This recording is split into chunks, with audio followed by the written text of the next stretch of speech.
안녕하세요, 랭글비입니다. 오늘은 제가 이 XM3를 한 2000km 가량 타면서 직접 타면서 느꼈던 장단점에 대해서 이야기를 해보려고 합니다. 그 전에 제가 구매를 하게 된 이유에 대해서 영상을 올린 적이 있는데, 그것 또한 이 차의 장점이 될 수 있고, 그 장점 외에 이제 주행을 하면서 느꼈던 장점 플러스 단점까지 같이 해서 한번 얘기를 해보려고 하거든요. 일단 첫 번째로는 승차감이 되게 좋다는 느낌을 받았어요. 왜냐면은 제가 차를 구매하기 전에 셀토스도 한번 타보고 코너도 한번 타봤거든요. 그 두 차 대비해서는 확실히 승차감이 좋더라고요. 운전석에 앉았을 때의 편안함도 크고, 다른 사람들을 태웠을 때 동승했던 사람들이 다 하나같이 했던 말들이 되게 승차감이 좋다 이런 말들을 했었거든요. 많은 사람들이 그렇게 느끼는구나 라는 거를 좀 느껴가지고 이게 첫 번째 장점인 것 같고, 동급 차량 대비에서는 승차감이 절대 나쁜 편이 아니라고 저는 생각을 합니다. 그리고 두 번째로는 고속에서의 안정성이랑 주행성이 저는 되게 좋았어요. 제가 차를 뽑고 나서 고속도로 운전도 몇 번 했었는데 빠른 속도에서의 안정성이 되게 좋더라고요. 핸들도 좀 꽉 잡아주는 기능도 있고, 차가 되게 안정적으로 가속을 한다라는 느낌도 확실히 받고, 치고 나갈 때 또 엑셀을 밟으면은 치고 나가는 맛도 있고 해서 고속 주행할 때는 정말 편하게 만족스럽게 운전을 했었는데, 이게 두 번째 장점인 것 같고, 그 다음에 세 번째로는 큰 화면에서 볼 수 있는 내비게이션이 장점이라고 생각을 했어요. 왜냐면은 제가 차량 내비게이션도 쓰고 한 번씩 휴대폰 내비게이션도 쓰는데, 그럴 때 되게 역체감이 심하거든요. 차량 내비게이션은 큼직큼직한데 이거를 보다가 좀 작은 화면에 휴대폰 내비를 보려고 하니까 약간 답답한 부분도 있고 불편하더라고요. 그래서 이거는 휴대폰 내비만 보면은 뭐 상관이 없는데, 큰 내비 화면 한번 맞들려지니까 작은 화면으로는 보기가 힘들었어요. 내비를 좀 크게 시원하게 볼 수 있는 것도 장점인 것 같고, 그 다음에는 단점에 대해서 얘기해 드릴 텐데, 첫 번째로는 처음에 운전을 했을 때 차가 정차를 했다가 출발할 때 되게 좀 힘이 모자란다는 느낌을 많이 받았어요.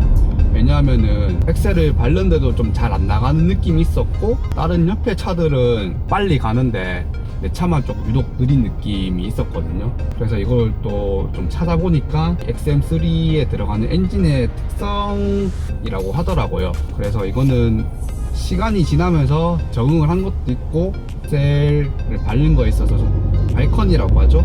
발컨도 조금 붙었고 해서 지금은 크게 불편한 거 없이 타고 있는데, 처음에는 이게 좀 많이 불편했었어요. 그 다음으로는 이제 시트가 울어요.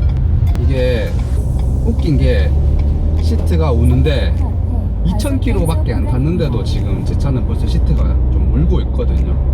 그래서 이 부분에 대해서도 제가 여러 가지 좀 찾아봤는데, 열선 시트랑 통풍 시트랑 같이 있는 차량에서 이런 현상이 되게 자주 일어나고, 저뿐만 아니라 많은 사람들이 겪고 있는 좀 고질적인 문제더라고요. 그리고 사업소에서도 지금 이 내용을 알고 있어요. 사업소에서 이 시트 운 것 때문에 방문한 사람들도 많고 한데, 이제 후기를 보면은 사업소에서도 인지를 하고 있는데 이거를 특별히 어떻게 고쳐줄 수 있는 부분이 없다고 하더라고요. 그래서 보증기간 내에 수리를 받아가지고 새로운 시트로 교체로 하신 분들도 계시는데, 그런 분들도 시간이 얼마 지나지 않아서 다시 시트가 울는 현상이 일어나고 있고, 이거는 참 르노에서 알고 있는 문제인데도 수리를 못한다는 게 저는 조금 그렇더라고요. 이거는 또 단점이었고, 그 다음 단점으로는 제가 이제 보스 스피커를 선택하면서 생긴 단점인데, 보스를 선택하기 전에는 이미 알고는 있었어요. 보스를 선택했을 때 화이트 노이즈가 좀 생긴다는 분들이 종종 있었거든요.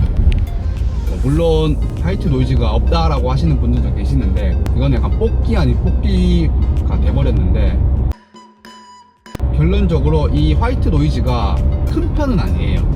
음악을 틀고 가면은 아예 안 들릴 정도고, 음악 없이 다니면은 살짝 들리는 정도긴 한데, 문제는 이것도 개선을 할 수가 없다는 점이에요. 평소에 음악을 계속 틀고 다녀서 지금은 크게 뭐 문제가 되진 않는데, 처음에는 이게 있다라는 걸 알았을 때 좀 그랬죠. 그래서 새 차인데 나는 뽑기를 좀 실패했구나 이런 느낌을 받아가지고 이것도 단점입니다. 그 다음에는 이제 통화 품질인데, 네, 상대방의 목소리를 듣는 거는 괜찮아요. 근데 상대방이 내 목소리를 들었을 때 작게 들린다고 하더라고요, 소리가. 그래서 이것도 뭐 제가 블루투스 스피커를 다시 연결해보고 했는데도 계속 똑같은 현상이어가지고 어떻게 방법이 없는 것 같더라고요. 차를 한 2000km 정도 타면서 느꼈던 장단점에 대해서 얘기를 해봤는데, 단점들이 좀 치명적인 게 현재 어떻게 수리를 할 수가 없는 단점들이에요. 르노에서도 분명히 인지를 하고 있는 단점들인데 이게 개선이 안 된다는 게 좀 그렇고요. 처음 발견되는 불편 사항들도 아니고 좀 꾸준히 제기가 되고 있는 문제점들인데, 뭐 어떻게 개선 방안이 없다라는 식으로 얘기를 하면은 소비자들 입장에서는 좀 어이없는 부분도 있고, 그래도 뭐 어쨌든 빠른 시일 내에 개선될 수 있는 부분은 개선이 되었으면 하는 바람이 큽니다.